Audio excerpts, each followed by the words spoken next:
Hello and welcome to the third session in the MRF Ask the Expert series presented by DermTech. My name is Kylie Lapira, CEO of the Melanoma Research Foundation, and we are so pleased to be hosting this educational and informative session this afternoon. Today, we will be hearing from Dr. Stephanie Diamond and Dr. Chris Adigan. But before we do, we would like to thank our sponsor, DermTech, who's presenting this series in January. For those of you who don't know, DermTech is a leading genomics company in dermatology and is creating a new category of medicine called precision dermatology, enabled by non-invasive skin genomics platform. DermTech's mission is to transform dermatology with their non-invasive skin genomics platform to democratize access to high-quality dermatology care and to improve the lives of millions.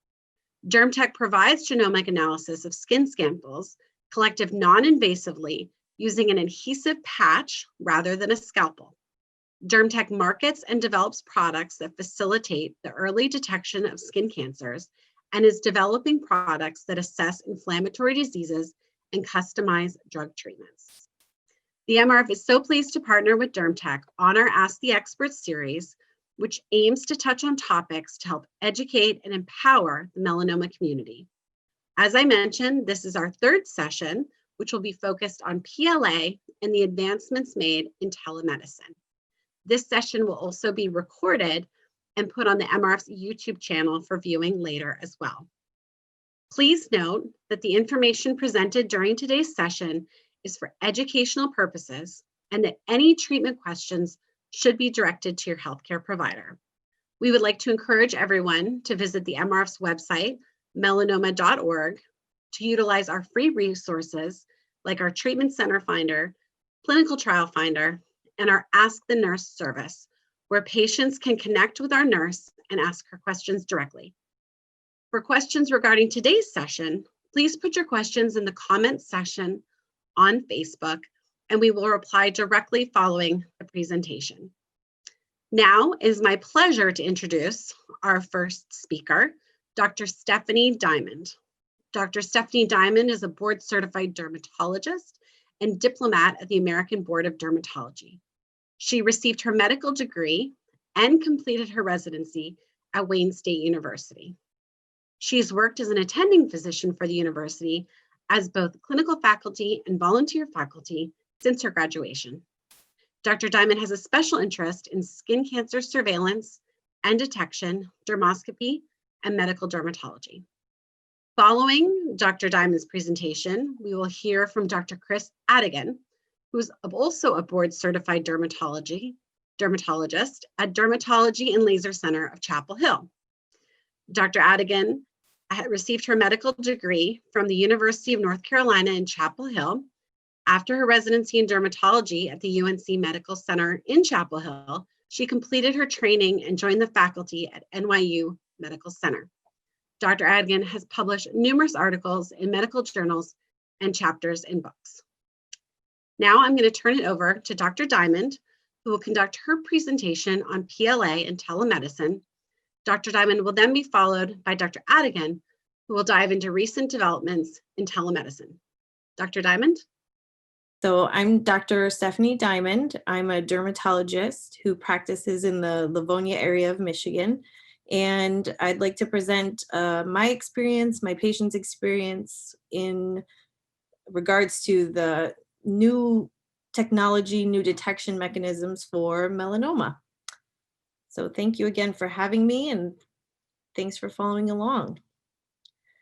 A lot of patients have had the experience thus far in different realms of cancer diagnosis and treatment where new technology seems to continue to appear. So patients in diagnosis of breast cancer have been really advanced in terms of conversation about genetic testing, how to be more accurate about testing, and this sort of discussion has really translated into other new therapies, earlier detection. And so a lot of patients, I think, are very accustomed to hearing talks about genetic testing, but in the skin world, we really haven't had a lot of advancements in terms of genetic testing, earlier detection.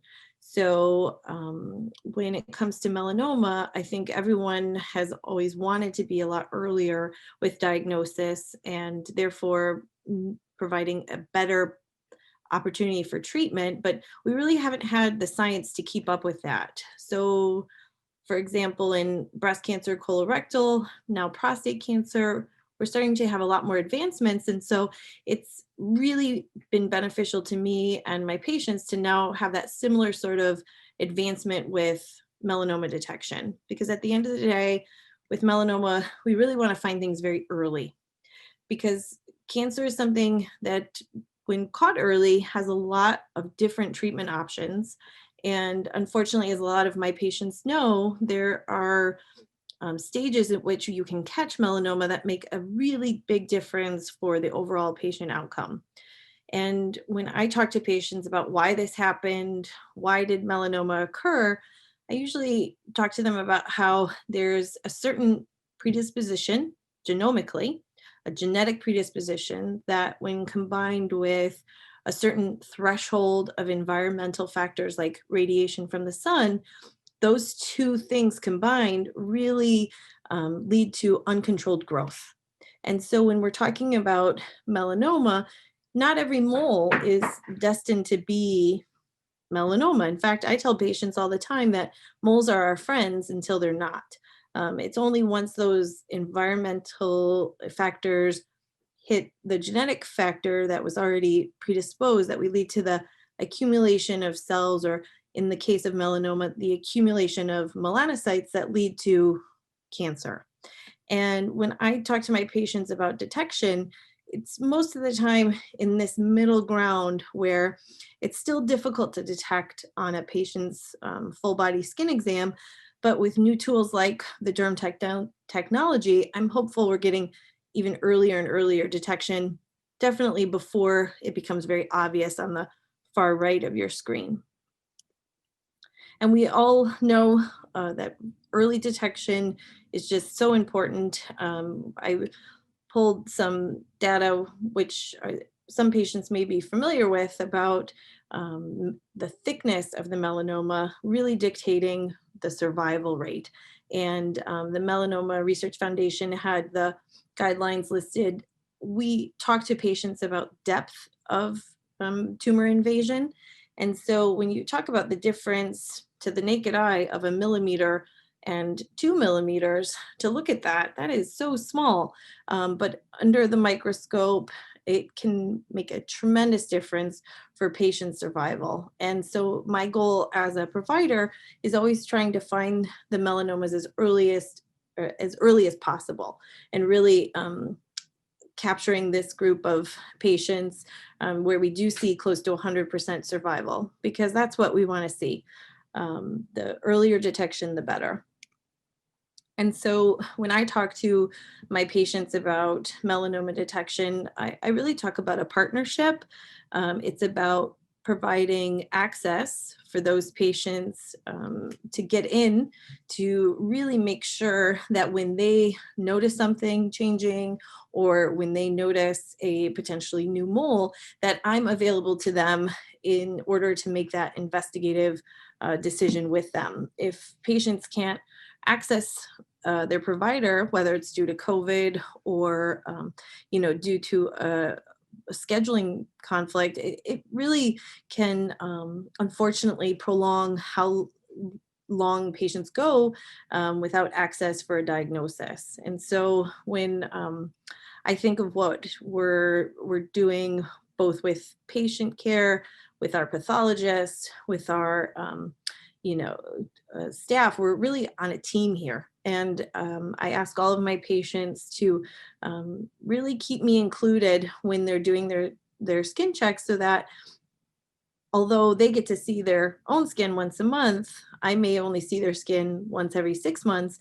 It should be very easy for them to get on the phone, even that day, to get a hold of me if they do notice something changing. And so I'm really excited about things like DermTech, because I do think it provides that early access point, which is sometimes really difficult. And I think all of us saw this over COVID especially.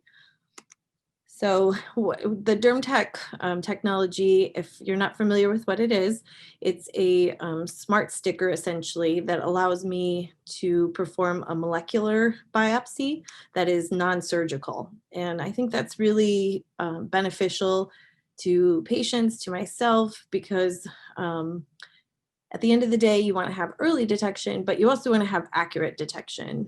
And so with a smart sticker, I can actually look at the entirety of the mole, as opposed to what has to happen when we do a surgical biopsy. We have to look at a small portion of it. Whereas with the smart sticker, I can actually look at the entirety of the mole.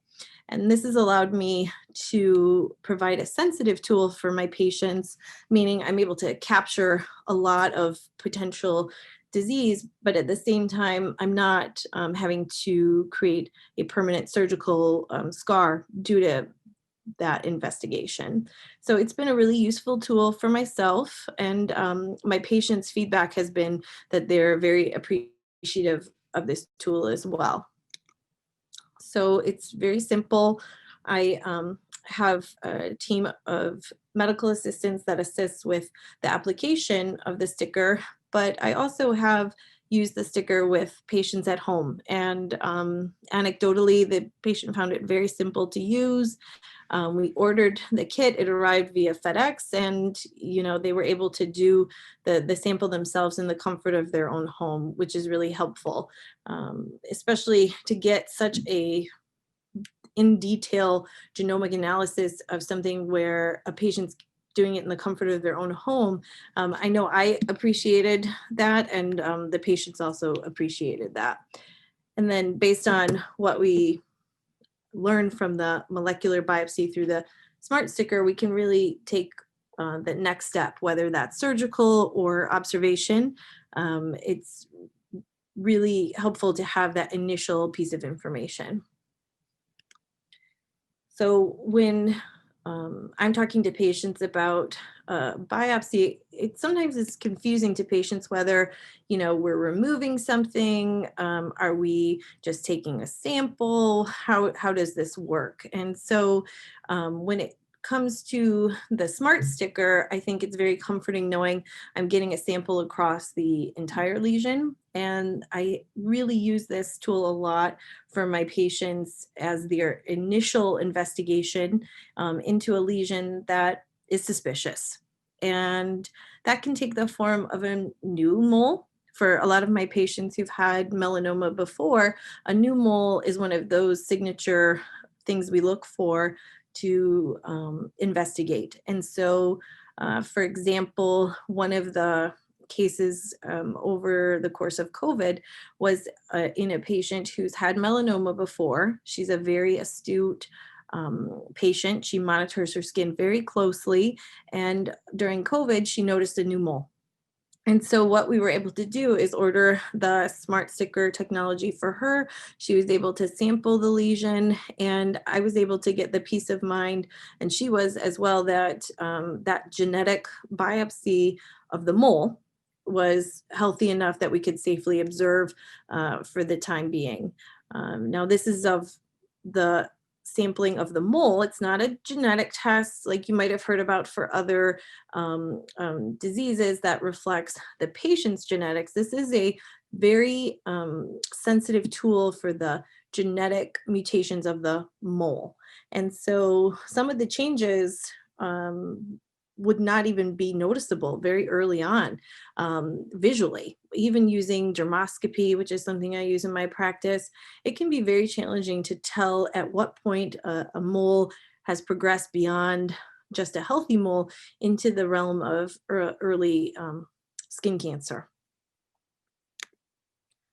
So thankfully, with the mutation assessments that can happen, we're not getting just RNA, we're also getting DNA. And the bottom line for this test is that it's very sensitive. And when I've had conversations before with patients about what to do regarding a surgical biopsy that has some very vague description terms, unfortunately, some patients will have that.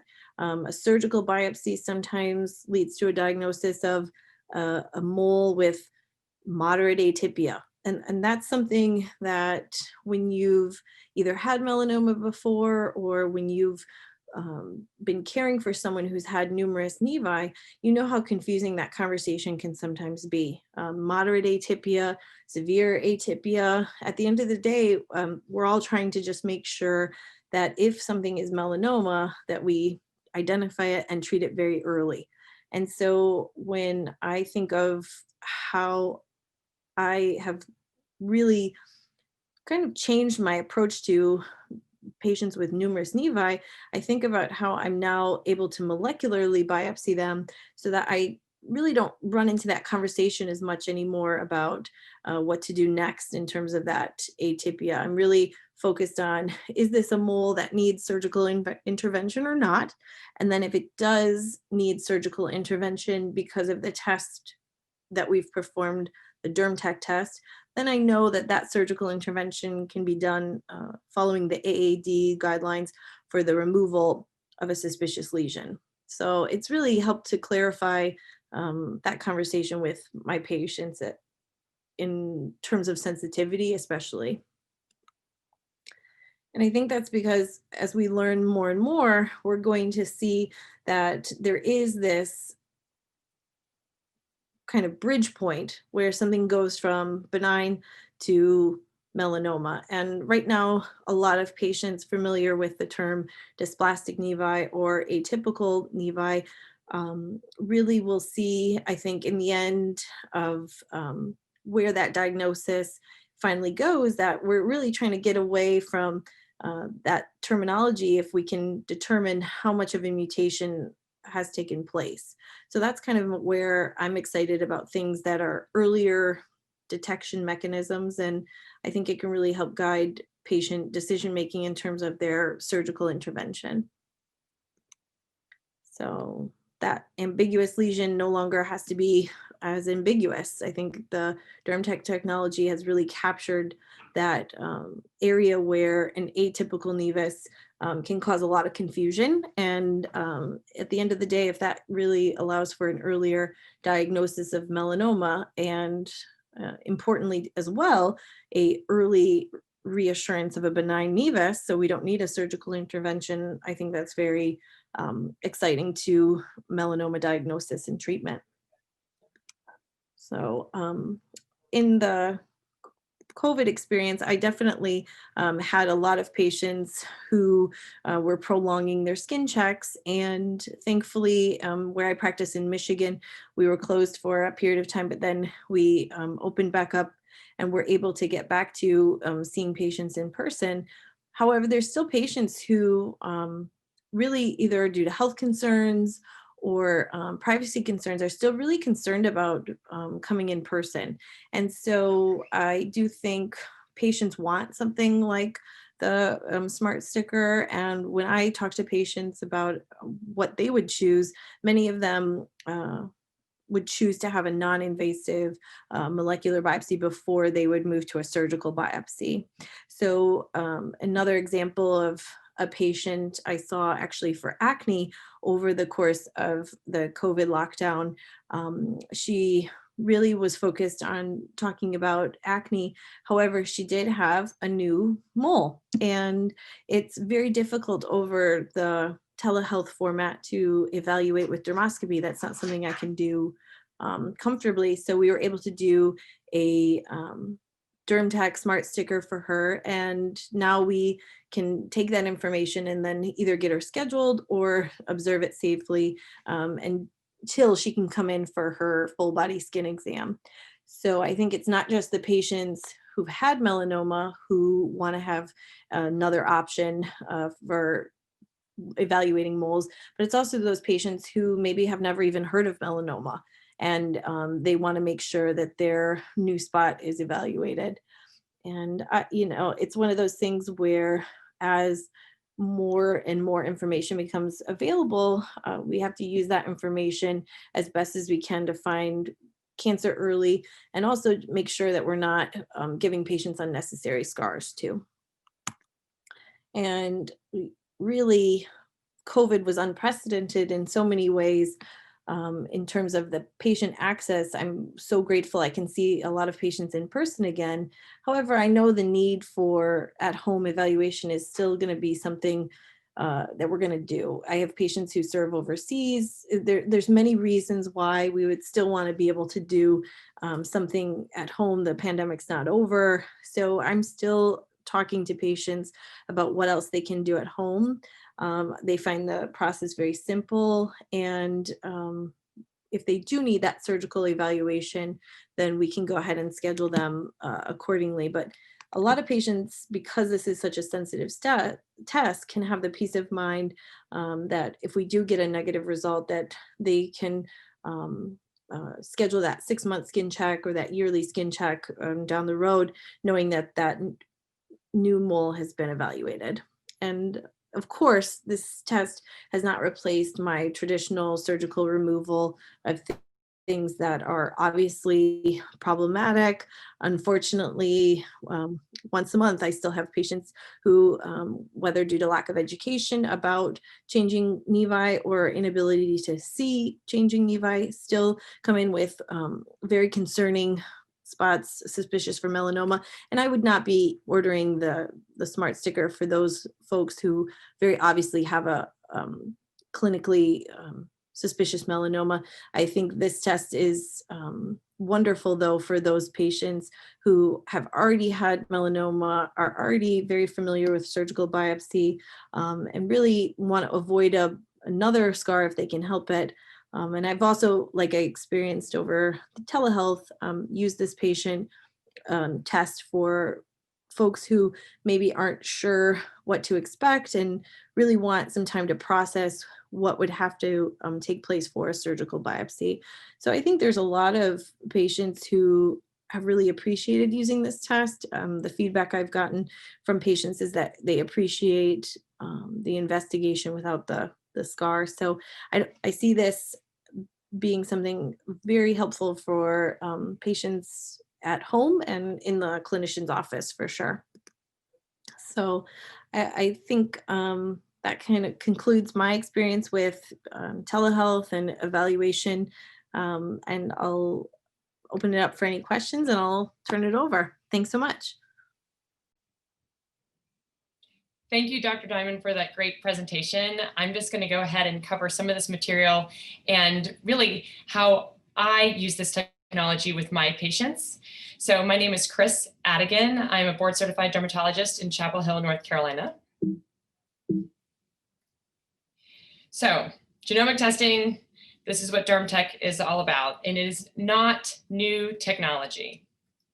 And when I say not new technology, it's used extensively in other forms of cancer in both its diagnosis as well as its management.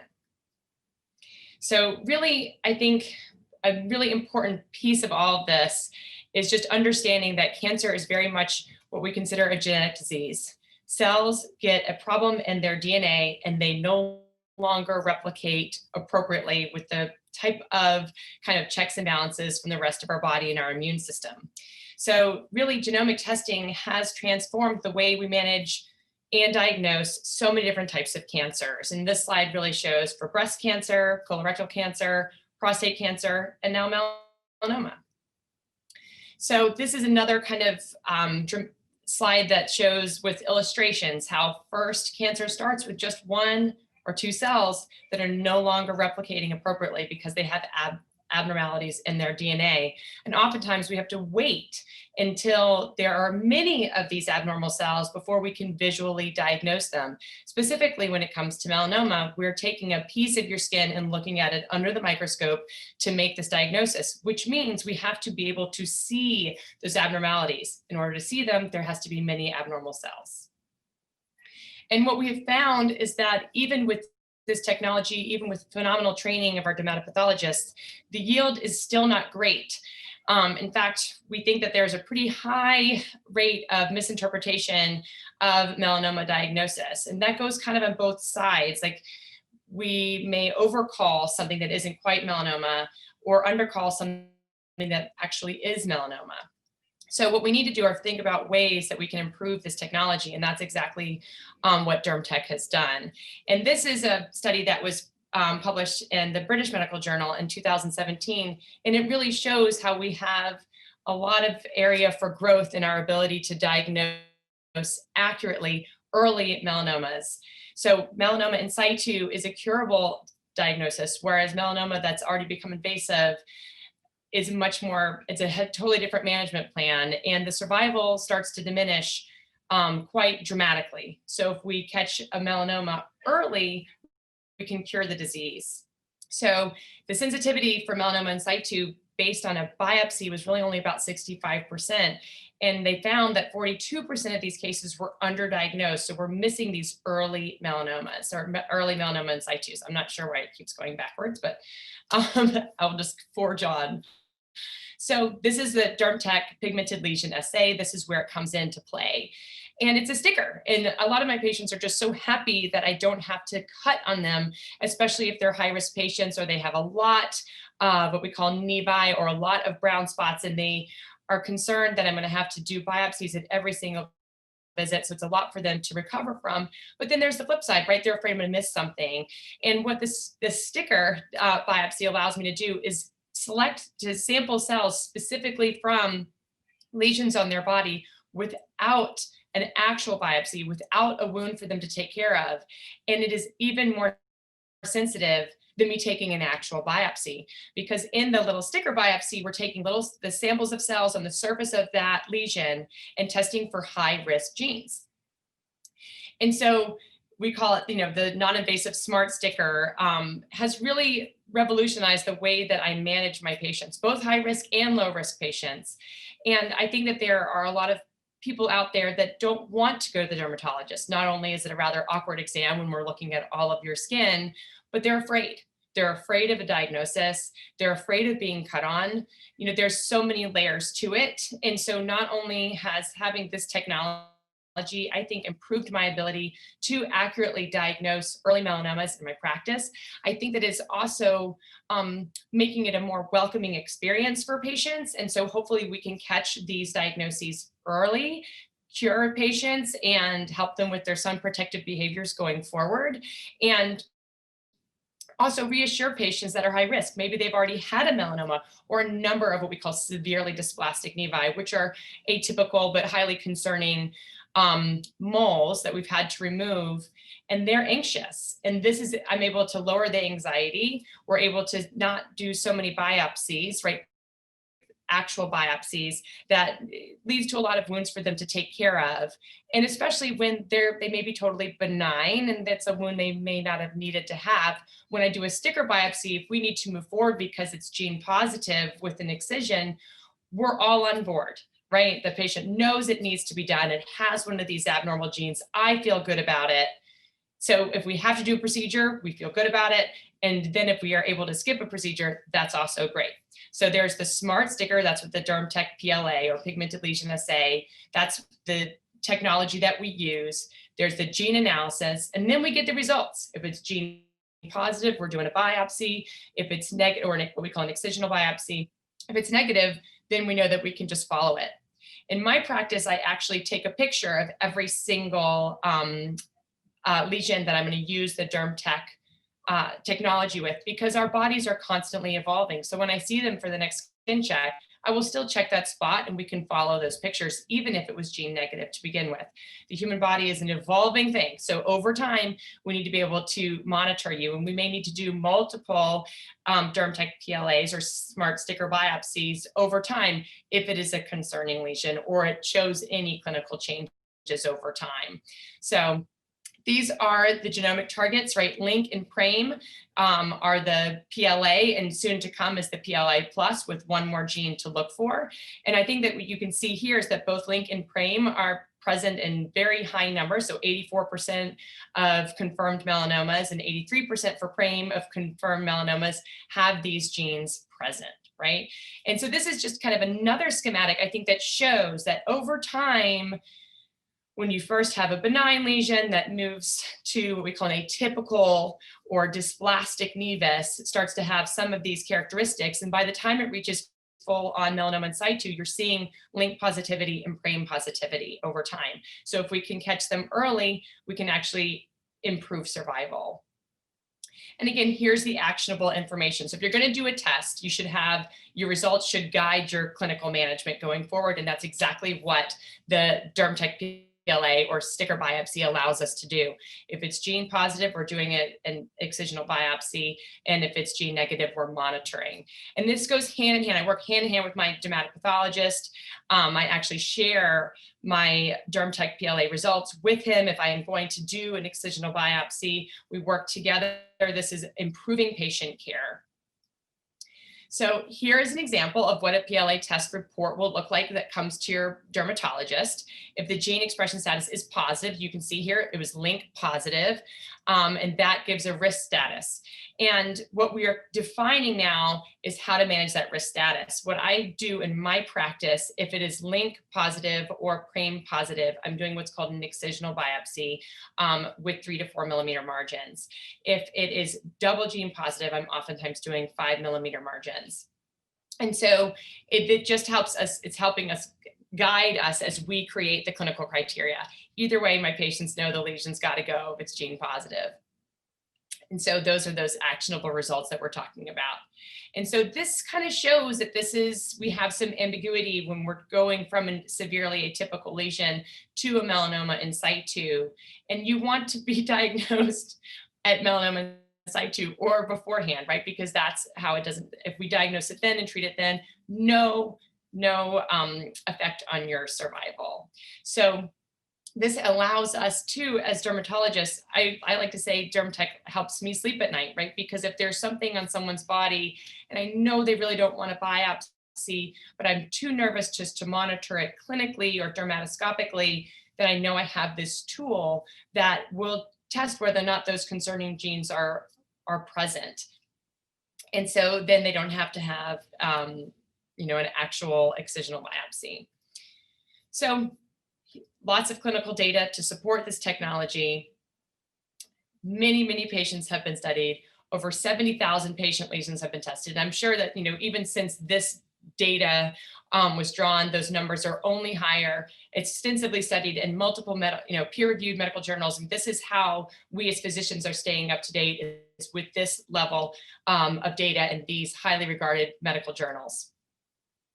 And lots of clinical utility. What we want to do is decrease missed melanomas, right? And we want to increase our ability to diagnose them early, because that is our way of improving survival for our patients. And again, we can use it on any areas of the body, right? Whether it's the face, head and neck, trunk, extremities, we can use it all over the body. And again, I think this is a little bit of a technical slide, but the key is that we are working hand in hand with our dermatopathologist to improve our ability to diagnose these lesions. If my dermatopathologist knows that the lesion I'm sending him was gene positive, that's going to kind of help his eye knowing, okay, this is a higher risk lesion. So patients also, obviously, patients are what guide me, what influence me, what inspires me to do a better job every day and provide the best care for them. And knowing that I have this technology makes them more comfortable coming to the office, feeling more confident about their exam. That's everything to me. And so what this shows is that 74% of patients would love a non-invasive alternative to biopsy to see whether or not there is a malignancy present. I have a patient who's had several melanomas, and she has told me that this particular technology has really changed her life. She really, the fact that I don't necessarily have to do an actual biopsy in her, and she has to be monitored closely, as you can imagine, every several months, has improved her overall quality of life. And I think that says a lot, right? Because melanoma can be stressful. Your skin is visible. You're looking at your skin all the time. People can really become very anxious by the lesions on their body. And for me to be able to reassure them without cutting them means so much to both my patients and to me. I have another patient I'm thinking of. She was just about to go. She's had melanoma, and then she's had breast cancer. She's just kind of constantly been in the medical system for the past 8 years, and she was finally going to get to go to Disney World. Now, Disney World in the middle of the pandemic may not sound so appealing to everyone, but she was going to be able to go, and apparently, there's low volume. But she was seeing me for a skin exam right before, and she begged me, she's like, please, if there's any way that you could not do a biopsy today, that would be wonderful. And I didn't make any promises. I said I would do my best. But there was one spot that was a little bit, I didn't feel so great about it. I did a DermTech smart sticker on that spot. Turns out it was gene negative, and she was able to go to Disney World without a wound. And I'll see her again in a few months, but she was so happy about that. And I was happy too. So this is actually an interesting patient. This is, someone that only comes in every several years. Your 57-year-old man that's otherwise healthy with no other medical problems doesn't necessarily love to come to his screenings. And this was a spot in his left shoulder, kind of in a sea of sun damage. And he was one that was pretty resistant to me doing a biopsy. You can kind of sense that, well, this spot's concerning, and he's, kind of grumbling and, heavy sighs. And I said, well, I have this technology. Well, there will be no wound. It's just a series of 4 stickers, just lifting up cells off the surface of that lesion to see if there are any abnormalities present. And there's certain high-risk genes. It's going to look for the presence of those high-risk genes. And so then he immediately relaxed and allowed me to move forward the DermTech smart stickers. Came back actually gene positive in both link and PRAME. So I did an excisional biopsy, and it was a malignant melanoma in situ. And because I knew, that I was concerned because it was both link and PRAME positive, I did use appropriate clinical margins and saved him an extra procedure. So he's, was thrilled that he didn't have to have a quote unnecessary biopsy. And I'm thrilled because he has an accurate diagnosis and I've increased his survival. So this is a really phenomenal technology. Again, it's used every day in my office. I can't imagine, at this point in time, I can't imagine not having it, because I think that we have raised the level of the care that we deliver. So thank you very much. I hope that you learned something. If you have any other questions, you can reach out, and I'd be happy to answer them. Thank you, Dr. Diamond and Dr. Adigan, for providing our community with a thorough overview of PLA and telemedicine. This now concludes our 3rd Ask the Expert session presented by DermTech. If you're looking for more resources, please visit the MRF's website at melanoma.org, and specifically our Education Institute pages.